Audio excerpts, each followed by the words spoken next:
Every time we come to the SEMA show, we like to stop by the ARP booth because they make all kinds of different fasteners, but to me I look at them more as solving different problems. And they always have new stuff to look at. So Chris, first thing I noticed this year is ARP seems to be branching off into different areas. Well, we've always been known for our rod bolts and our heads and our main studs, but the truth of the matter is we have a line of accessory fasteners that will cover the whole car from the front to the rear, as well as things outside the automotive. You know, our heart is automotive and racing, but we make high-strength quality fasteners in a variety of different shapes and forms. Yeah, well, we're seeing a lot of interesting applications here that people might not be aware of. And right in front of us is a Gen 3 GM motor, and I got a couple of questions for you on this. I see a bunch of shiny stainless, pretty bolts and nuts here, but these engines, we still think of them as new, but they've been in production since what, 97 on the LS1? Yeah. I think is that the year they came out.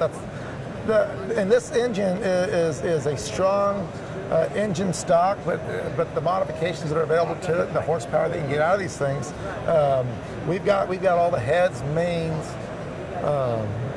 rod bolts, accessory fasteners, everything for this engine.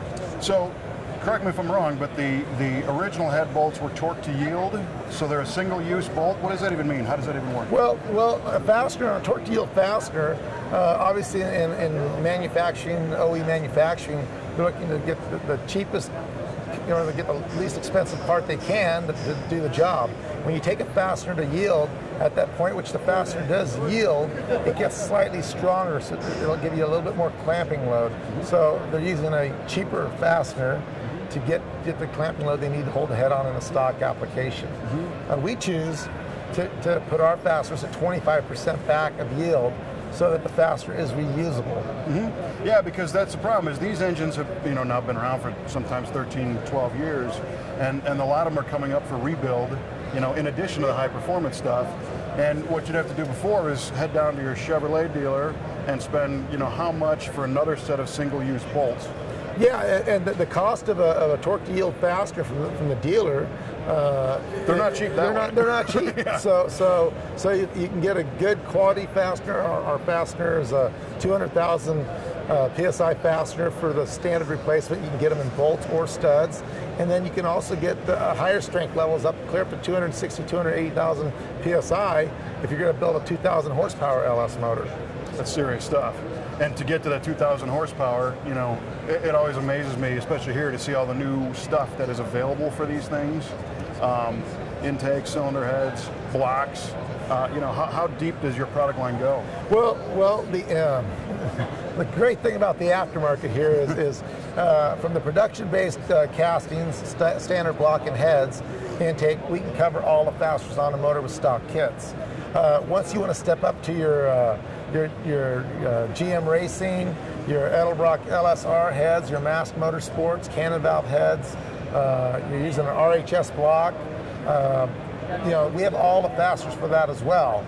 And once again, we do offer them in 12-point or hex, in our high-strength stainless or chromoly.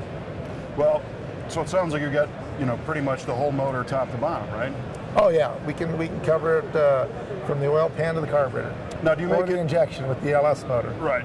Now, do you make it easy to get this stuff? Do you guys have a particular kit that has like an entire motor, or how does somebody select the right stuff? Yeah, like all of our kits, you buy you pick out your rod bolt for your application, you pick out your main stud or bolt, whatever combination you want there, and your head stud or bolt. And once you've got that down, you can buy the LS accessory kit, which handles all the other fasteners from the intake, valve cover, oil pan, water pump, rear covers. So that kit, once again, is available in the 4 ways. Hex or 12-point, stainless or black. And what about like the front drive stuff? You guys get that yet? Or?